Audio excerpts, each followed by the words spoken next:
Bonjour à toutes et à tous et bienvenue dans ce nouvel épisode de l'Humain à droit.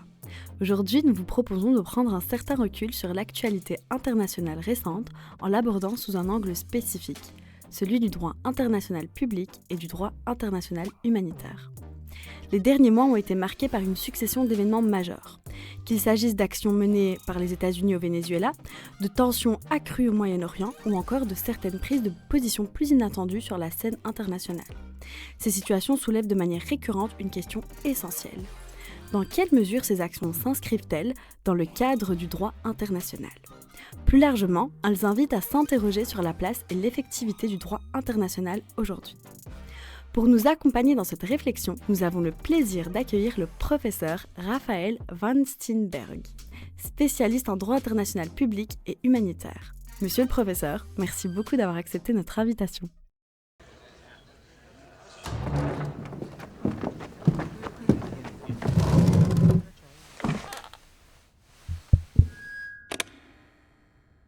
Afin de structurer notre discussion, je vous propose de commencer par un cas concret particulièrement marquant, la situation au Venezuela.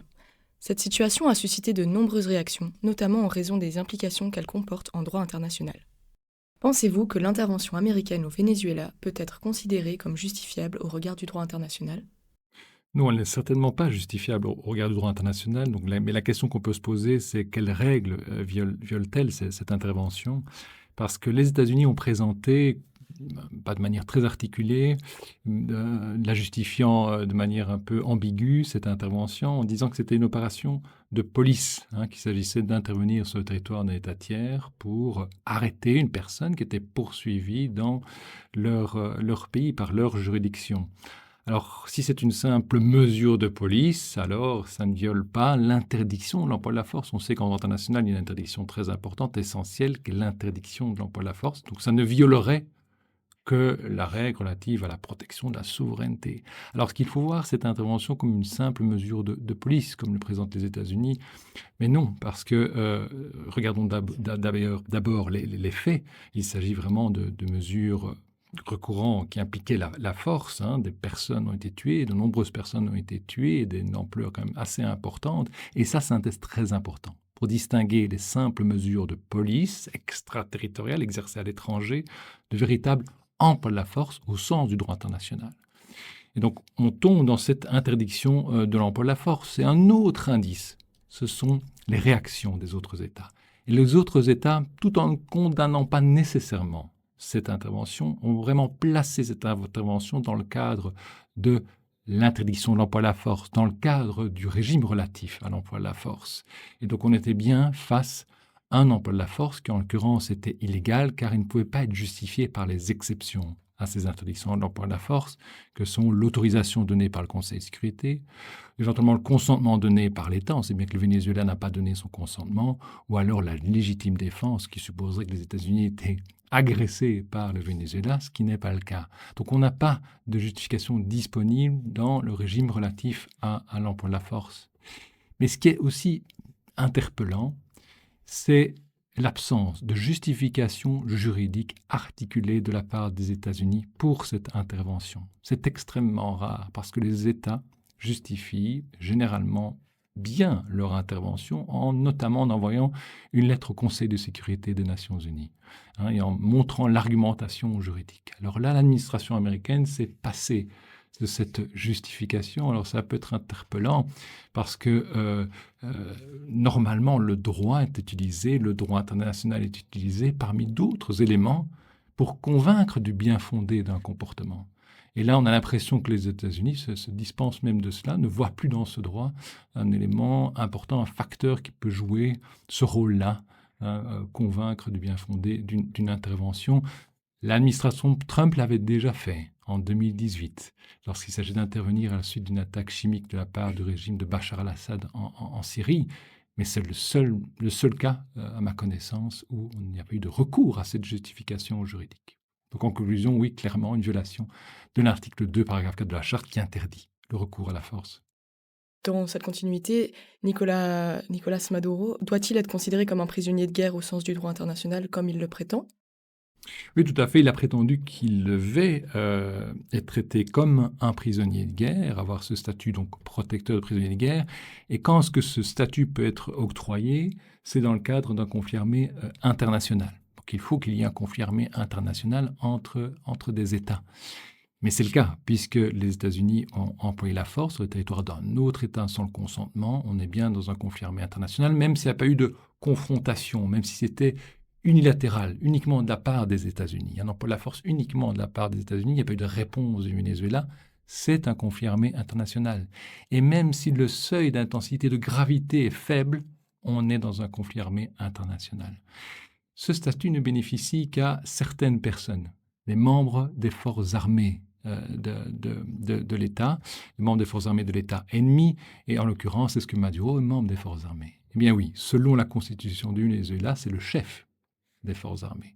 Et puisqu'il est membre des forces armées, lorsqu'il est capturé, il a droit à ce statut de prisonnier de guerre. Alors il faut faire attention, c'est que ça peut avoir une connotation négative lorsqu'on entend ce statut de prisonnier de guerre, mais c'est l'inverse. C'est positif, c'est une meilleure protection de ces personnes-là, avec plus de garanties. Par exemple, si on poursuit un individu, un prisonnier de guerre, pour des infractions, et qu'éventuellement on prononce la condamnation pour la peine de mort, eh bien, on a des garanties prévues dans ce statut-là de prisonnier de guerre. Une autre, qui est anecdotique, mais on voit que c'est aussi une protection, on ne veut pas qu'on montre l'image, qu'on expose l'image des prisonniers de guerre comme finalement un trophée de guerre. Ce qu'on voit beaucoup dans la pratique, en fait. Eh bien, le prisonnier de guerre est protégé contre cela. Alors qu'on a vu que dans les médias, on reliait comme ça des images de Maduro, ce qui est interdit en fait par ce statut-là, par le régime de protection associé à ce statut de prisonnier de guerre. L'illégalité de son arrestation fait-elle obstacle à sa poursuite devant des juridictions américaines? Alors a priori, on devrait se dire, comme il a été capturé de manière illégale, la juridiction devrait s'estimer incompétente, parce qu'en fait, elle jugerait une personne qui a été apportée de manière illégale. A priori, c'est ce qu'on pourrait penser. Mais il y a des États qui ont une autre pratique, une autre conception. Et là-dessus, il n'y a pas une règle de droit international fixe, établie. La pratique peut varier, et elle peut varier. Donc, il n'y a pas de règle qui établit un régime à ce niveau-là. Et les États-Unis appliquent ce qu'on appelle l'adage male captus bene detentus, c'est-à-dire que n'importe quel individu soit mal capturé, arrêté, il pourra être jugé. Et donc ça, c'est tout à fait bien établi dans la jurisprudence américaine. Donc il pourra être jugé. La juridiction ne se considérera pas comme incompétente. Alors une autre chose, c'est autre chose de dire que les États-Unis pourraient être responsables d'une violation du droit international.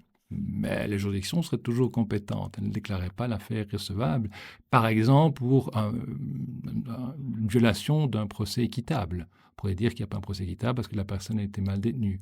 Ou la violation d'un traité d'extradition, s'il y a un traité d'extradition entre deux pays. Néanmoins, à ce niveau-là, il y a justement une jurisprudence des États-Unis qui dit il n'y aura pas de violation du traité d'extradition.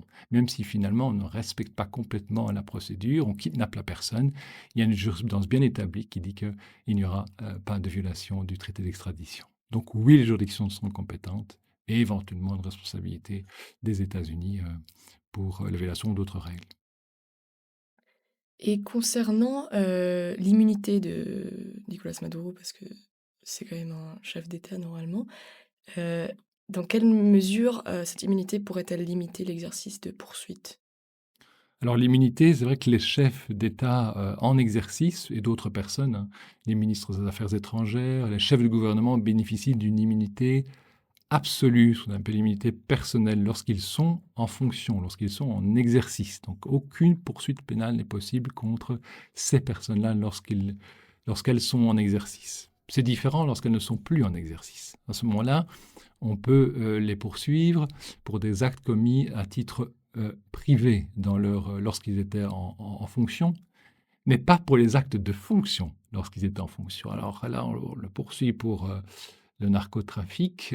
On pourrait penser que c'est un acte commis à titre privé et on pourrait éventuellement dire qu'il n'y a pas d'immunité. Mais cela dit, la question c'est de savoir si Maduro est toujours, au moment où il a été arrêté, toujours en exercice. Est-ce qu'il bénéficie bien de cette immunité absolue? Et lorsqu'on regarde la constitution vénézuélienne, Oui, au moment où il est arrêté, il est bien en exercice et même encore après, si vous voulez, il est ce qu'on appelle en incapacité temporaire et donc il n'est pas remplacé et donc bien, il est toujours bien considéré comme un chef d'État en exercice et donc il a droit à cette immunité absolue et en principe, les juridictions devraient considérer que c'est irrecevable en raison de cette immunité. Tous ces éléments intéressants nous amènent à envisager la question sous un angle plus large, celui de la responsabilité internationale, comme vous avez déjà évoqué. Le président américain pourrait-il voir sa responsabilité pénale engagée devant une juridiction internationale, telle que la Cour pénale internationale, pour cette violation du droit international? Alors, si on part du principe qu'il y a une violation de l'interdiction de l'emploi de la force dans la Charte des Nations Unies, donc c'est un emploi illégal de la force, on pourrait envisager l'idée que cela constitue une agression armée, hein, donc qui est tout à fait illégale. Euh, S'il y a une agression armée, est-ce qu'on pourrait du coup poursuivre éventuellement le président américain pour crime d'agression? Donc là, on le vise personnellement, la personne, l'individu. Et donc, vous parlez donc devant une juridiction pénale internationale, on pense à la Cour pénale internationale. Alors, ce qui est intéressant, c'est que maintenant, la Cour pénale internationale est compétente sur des crimes qui sont commis au Venezuela, sur le territoire vénézuélien. C'est une situation qui relève actuellement la compétence de la Cour pénale internationale. Elle a été saisie et à tout moment, elle a un niveau avancé de procédure, des mandats d'arrêt peuvent être délivrés par le procureur. Néanmoins, il y a deux problèmes. Le problème, c'est que pour poursuivre quelqu'un pour crime d'agression, cette personne doit avoir commis le crime sur le territoire d'un État qui a ratifié le statut de Rome. Le statut de Rome, c'est ce qui a créé la Cour pénale internationale. Très bien, on pourrait dire que le crime a été commis sur le territoire du Venezuela, qui est un État qui a ratifié le statut de Rome, mais il doit avoir été commis également par le national, le ressortissant d'un État qui a ratifié. Et là, c'est le problème. Bien sûr, Donald Trump, le président américain, n'est pas le national d'un État parti, puisque les États-Unis n'ont pas ratifié le statut de Rome. Donc, on a un premier obstacle. Et même si on a donc une autre question, c'est que les investigations en cours actuellement au Venezuela ne concernent pas ce fait-là, concernent d'autres faits. La répression par le régime d'opposants. Et dès lors, le procureur devrait réouvrir de nouvelles investigations. Hein, repasser par tout le début de la procédure et tout ce que cela implique pour investiguer sur ces questions-là. Donc on ne peut pas comme ça, il ne pourrait pas délivrer un mandat d'arrêt. Puis enfin, il y a quand même la définition du crime d'agression. C'est une violation de la Charte des Nations Unies, de l'interdiction de l'emploi de la force, mais il faut une violation manifeste. Manifeste, ça veut dire quand même significatif, ça veut dire qu'il faut regarder l'ampleur de l'agression, etc. S'il n'y a pas de doute qu'il y a une agression, un crime d'agression qui est commis par les autorités russes en Ukraine, hein, cette invasion qui s'est matérialisée par une invasion massive, c'est quand même différent, s'agissant du cas de l'intervention du Venezuela, des États-Unis, au Venezuela. Donc là aussi également, il y aurait une difficulté. À travers cet événement, on mesure à quel point les notions fondamentales du droit international sont directement mises à l'épreuve. Toutefois, ces enjeux ne se limitent pas au seul cas du Venezuela. Ils apparaissent de manière encore plus saillante dans d'autres contextes, en particulier au Moyen-Orient. Les États-Unis et Israël invoquent régulièrement la notion de légitime défense préventive pour justifier des actions anticipées face à une menace perçue. Cette interprétation vous semble-t-elle juridiquement fondée en droit international ? Ça, c'est un fondement légal très controversé, hein. Mais récemment, donc, les États-Unis ont fourni leur justification juridique élaborée, contrairement à ce qui était le cas pour l'intervention au Venezuela. Et là, les États-Unis ne se fondent pas principalement sur la légitime défense préventive ou anticipative, mais se fondent sur une autre justification qui est la légitime défense, qu'on pourrait dire classique, au sens où il s'agit de riposter, de répondre à des attaques qui ont déjà eu lieu à leur encontre. Des attaques, et ils invoquent des centaines d'attaques qui ont eu lieu au moins depuis 2019 par des milices pro-iraniennes contre les militaires américains, donc les bases militaires américaines situées au Moyen-Orient. Ils considèrent que toutes ces attaques, finalement, sont constitutives d'une agression armée à l'encontre des États-Unis, et donc ils peuvent y réagir en légitime défense. Bien sûr, c'est contestable. C'est contestable à plusieurs points de vue.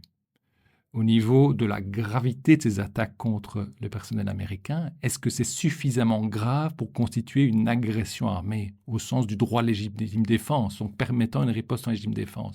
Lorsqu'on regarde les incidents, il y a peu finalement de pertes humaines américaines. C'est toujours bien sûr regrettable, mais il y a peu de pertes humaines américaines, peu de dommages matériels. Donc ça, c'est une première difficulté. Une autre difficulté, c'est que les États-Unis maintenant frappe l'Iran, attaque l'Iran. Donc il faut que cette agression, cette prétendue agression, provienne de l'Iran. Or, dans les faits, ce sont des milices pro-iraniennes, chiites en Irak notamment, qui ont lancé ces attaques. Dès lors, en droit, est-ce qu'on peut attribuer ces attaques à l'Iran ? Ou plus juridiquement encore, ça provient d'une résolution de l'Assemblée générale des Nations unies sur la définition de l'agression, est-ce que l'Iran est substantiellement impliqué dans ces attaques? Si c'est le cas, oui, alors l'Iran est l'auteur d'une agression armée et on peut cibler l'Iran. Mais là aussi, il y a des doutes, vraiment, il y a des difficultés. Et puis finalement, il y a la condition de la proportionnalité. Même si c'était justifié, même si les États-Unis répondaient à une agression armée qui serait le résultat de toutes ces attaques, il faudrait justifier de la proportionnalité de la réponse. Alors on le voit bien. Hein, la réponse est d'une ampleur incroyable, avec beaucoup de pertes humaines, beaucoup de dégâts matériels. Donc il serait très difficile de dire que c'est proportionné à un objectif de défense par rapport à toutes ces attaques. On sent qu'il y a quelque chose d'autre derrière cela. Et aussi, il faut préciser que lorsqu'il y avait eu ces attaques incessantes depuis 2019, à chaque fois les États-Unis y avaient répondu, mais de manière très ciblé, en fait, très très ciblé. Et là, on est dans un autre registre. On arrive dans autre chose avec cette ampleur. Donc, il semble qu'il y ait quelque chose d'autre derrière ça. Peut-être vous avez donc parlé de la légitime défense préventive. La justification américaine est ambiguë à ce niveau-là. Et donc, on voit que les États-Unis font allusion à la question de l'imminence d'une menace de la part du régime iranien. Les États-Unis aussi invoquent un autre fondement qui est la légitime défense collective. Donc collective en aide à Israël. Israël qui pourrait riposter en légitime défense. Et là, c'est un peu obscur parce que quelle est la justification d'Israël précisément? C'est difficile. Il n'y a pas eu de justification officielle pour ces faits-là. Néanmoins, il y a une justification de juin 2024. Israël aussi a attaqué l'Iran à ce moment-là. Vous rappelez-vous, avec les États-Unis également, toutes les centrales nucléaires souterraines.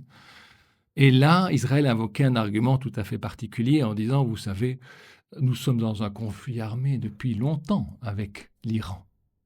Et en fait, ce que nous le faisons simplement dans le cadre d'un conflit armé, comme une opération militaire. Et donc, nous n'avons pas besoin d'une nouvelle justification qui provient de la Charte des Nations Unies. Il n'y a pas besoin de cela. Alors, quelle est finalement sa justification? En même temps, bien sûr, Israël, on l'entend le discours, parle de menaces, bien sûr, d'attaque nucléaire, que l'Iran était sur le point d'acquérir l'arme nucléaire et pouvait éventuellement attaquer Israël. Alors, est-ce que cela renvoie à l'idée de légitime défense préventive? Et là, c'est très controversé, c'est discuté. Il y a une tendance à accepter la légitime défense pour prévenir une menace imminente d'agression armée. Imminente, mais jusqu'où l'imminence? Parce que c'est difficile à évaluer. Certains ont dit manifestement imminent. Ça veut dire quoi lorsqu'il y a un commencement matériel d'exécution? Nous disons non, pas nécessairement manifestement imminent. En tout cas, ce qu'on veut souligner, c'est la proximité quand même dans le temps. C'est-à-dire que c'est assez proche. Là, est-ce que c'était très proche?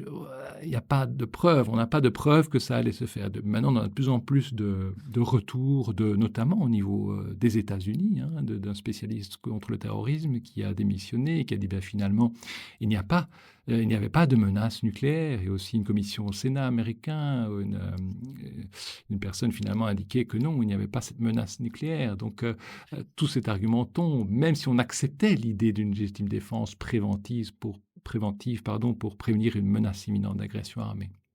Et cela même, donc même si ce n'était pas imminent, il faudrait démontrer, pour certains qui soutiennent ça, encore pour quelques-uns qui soutiennent ça, il faudrait montrer différentes choses, comme la capacité vraiment d'attaquer avec l'arme nucléaire, ça c'est tout à fait donc douteux.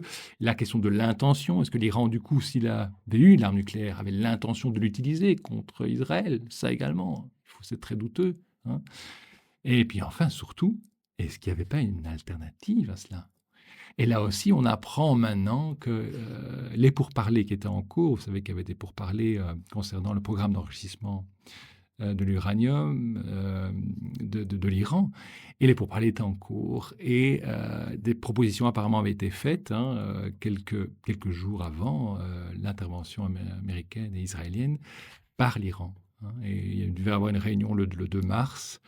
Elle n'a pas eu lieu alors qu'apparemment c'était entre bonnes voies. Donc il y avait une alternative apparemment disponible.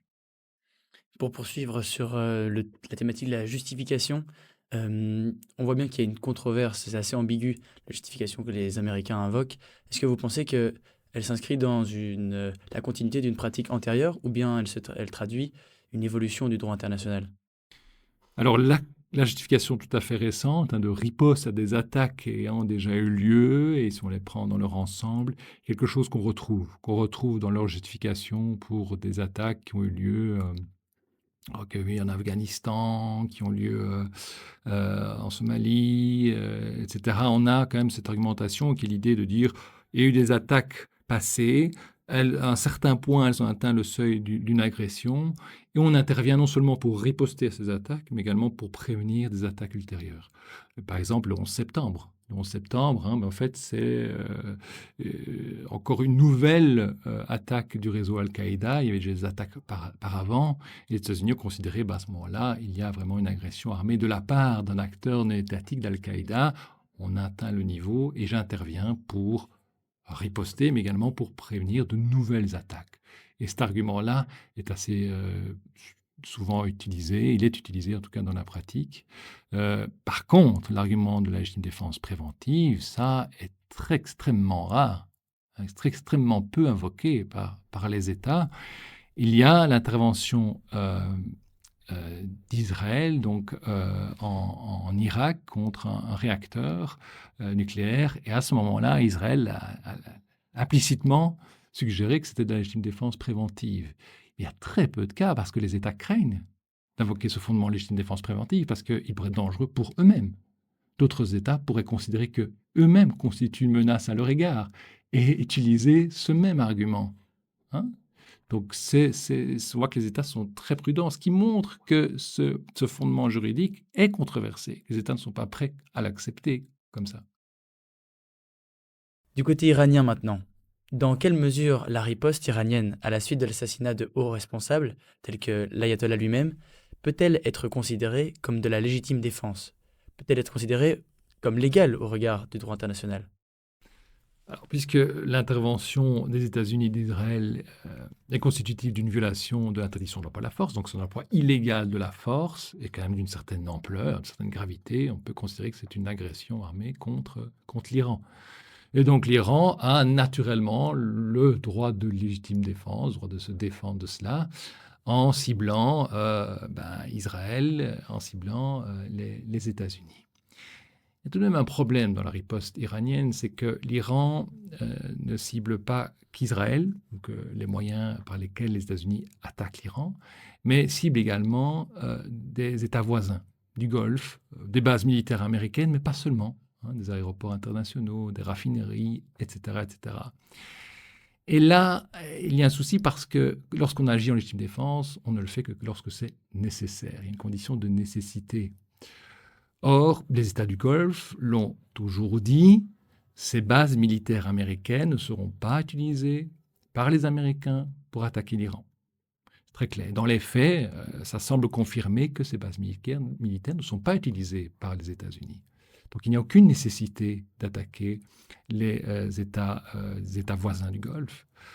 À ce moment-là, c'est l'Iran qui lui-même fait un emploi illégal de la force, agresse les États voisins, et ces États voisins ont, eux, un droit de légitime défense. Eh bien cela, ça a été considéré tout à fait établi par les autres États. Les autres États ont dit oui, les États du Golfe sont en légitime défense, et le Conseil de sécurité lui-même, par une résolution adoptée avec l'abstention, c'est-à-dire de la Russie et de la Chine, c'est-à-dire que la Russie ne s'est pas opposée à une résolution qui reconnaissait le droit de légitime défense aux États du Golfe, et donc l'illégalité de la riposte de l'Iran contre ces États.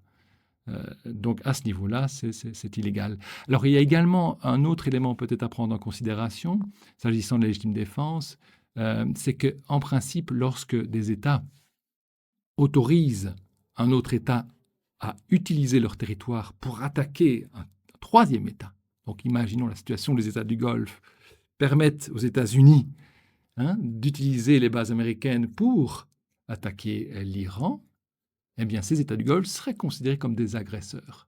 Et donc, l'Iran aurait le droit, tout à fait, d'attaquer. Mais ce n'est pas le cas, puisque justement, ils ne permettent pas aux États-Unis d'utiliser les bases américaines pour cibler l'Iran. Donc, ça ne peut pas être des agresseurs. Donc, l'Iran ne peut pas les cibler. Certains États invoquent la nécessité de protéger des populations victimes de graves violations des droits humains pour justifier une intervention armée.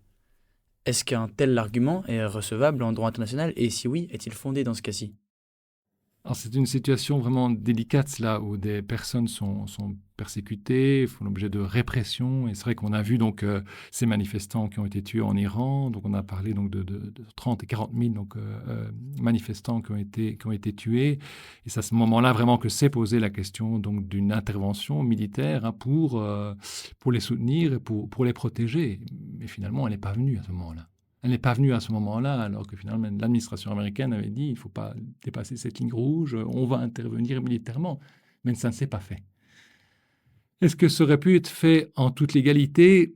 Là, peut-être qu'on peut reconnaître une certaine rigidité au droit international, en ce sens où, en l'absence d'autorisation du Conseil de sécurité, c'est illégal, c'est simplement illégal parce qu'on ne tombe pas dans les autres exceptions, la légitime défense ou dans le consentement de l'État qui autoriserait l'emploi de la force.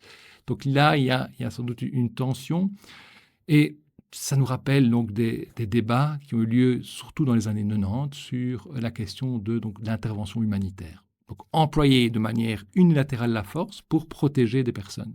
Et ça s'est passé au Kosovo. En 1999, c'est l'effondrement de l'ex-Yougoslavie, une province de l'ex-Yougoslavie, même de la Serbie, qui va faire sécession assez tardivement dans le processus, en 1900 vers 1996.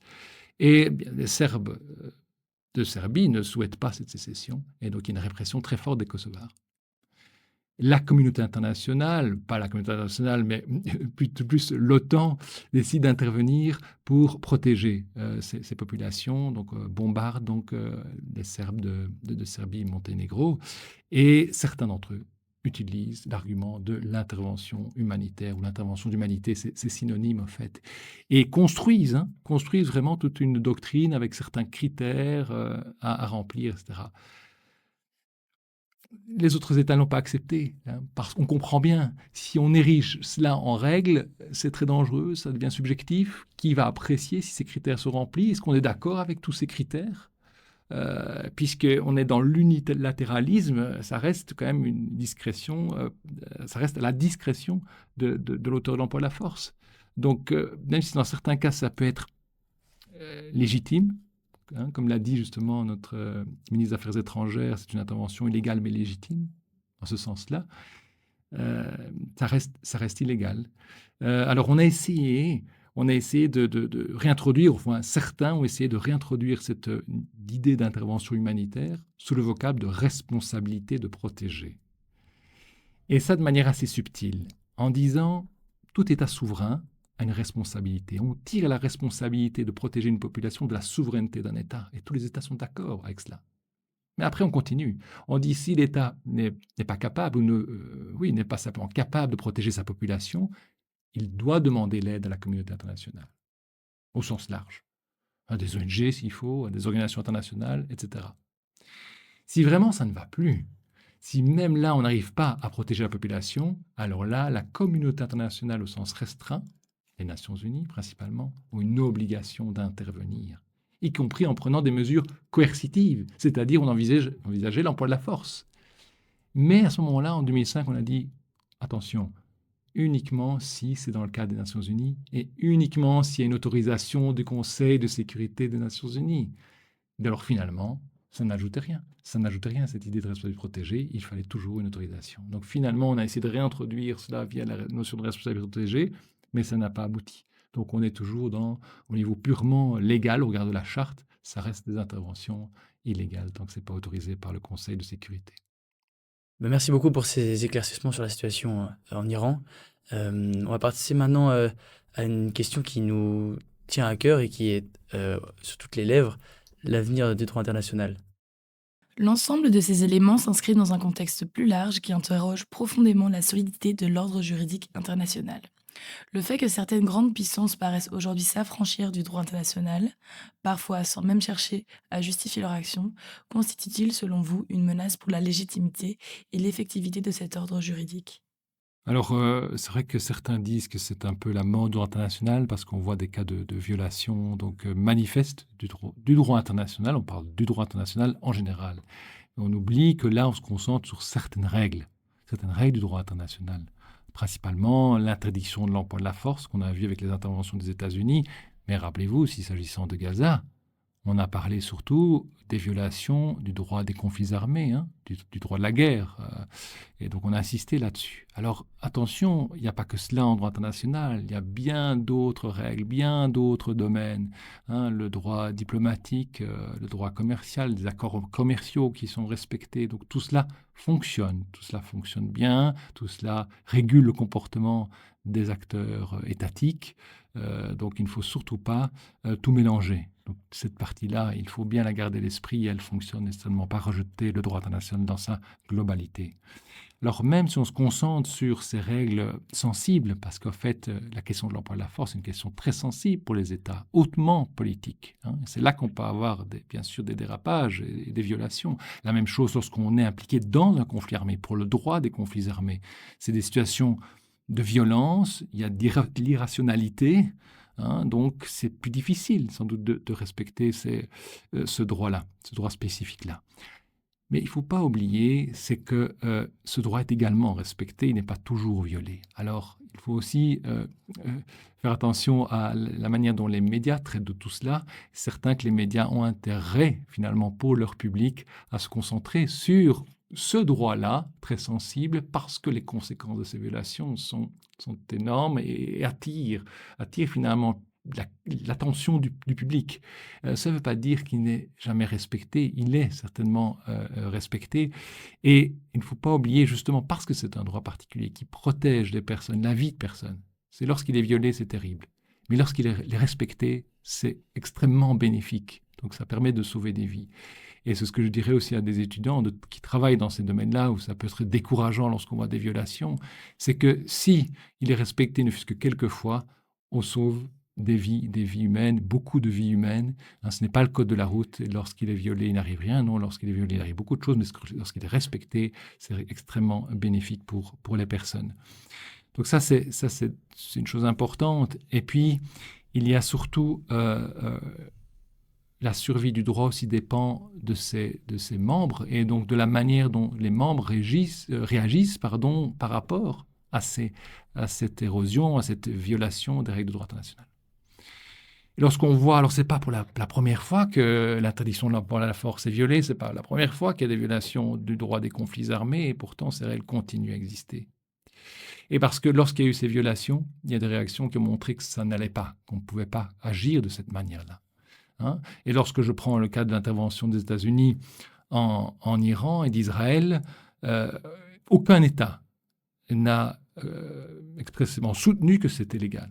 Alors les autres États, certains ont qualifié comme agression, mais beaucoup d'États ont dit, en tout cas européens, ont dit, c'est le cas de la Belgique, Norvège, etc., ont dit que c'était illégal, même si après ils ont nuancé en disant c'est justifié. En tout cas, il n'y a certainement pas une remise en question de la règle dans les discours, ça c'est clair. Donc il y a une volonté de garder cette règle comme une balise. Hein, c'est ce droit en fait à cristalliser une évolution des valeurs de la société en disant non, on ne peut plus attaquer un autre État. Non, on ne peut plus pratiquer le siège autour d'une région, d'une population, un siège militaire, ce qu'a pu faire Israël. Ça nous choque maintenant parce que ça a cristallisé des valeurs, ça s'est inscrit dans une règle de droit. Et donc ça nous permet de réagir, nous, opinion publique, mais également les autres États, par rapport à ça. Et on n'accepte plus certaines choses qu'on acceptait auparavant. Au début du XXe siècle, 1900, eh bien, il n'y a pas de problème à intervenir sur le territoire de notre État avec l'usage de la force. Ça ne choquait pas. Maintenant, ça choque, grâce justement à cette cristallisation des valeurs qui évoluaient dans le droit. Donc ça, c'est un point aussi très important. Alors, il y a cette idée de balise qui est jouée par le droit international, mais parfois dans les faits, si on constate maintenant l'intervention en Iran d'Israël et des États-Unis, certains États se sont retranchés derrière la Charte des Nations Unies pour dire « je ne vais pas donner mon appui à l'administration américaine ». Parce que c'est une guerre qui n'est pas légale, nous n'allons pas aider matériellement, concrètement, les États-Unis. C'est-à-dire, nous n'allons pas fournir nos bases militaires. Ou si jamais on donne un certain appui, ça c'est la France et le Royaume-Uni, uniquement pour défendre les États du Golfe, pas pour attaquer l'Iran. La même chose pour protéger les navires dans le détroit d'Ormuz, eh bien là non, ils refusent également. Le droit a joué son rôle, peut-être avec bien sûr d'autres considérations, mais le droit est là également, et donc il continue à jouer un certain rôle. Merci beaucoup, Monsieur Vansenberg, pour la clarté et la richesse de vos analyses. Cet échange montre à quel point le droit international se trouve aujourd'hui confronté à des défis majeurs, tout en demeurant un cadre essentiel pour comprendre et encadrer les relations internationales. Merci également à vous de nous avoir suivis. Nous vous donnons rendez-vous très prochainement pour un nouvel épisode de L'Humain à droit.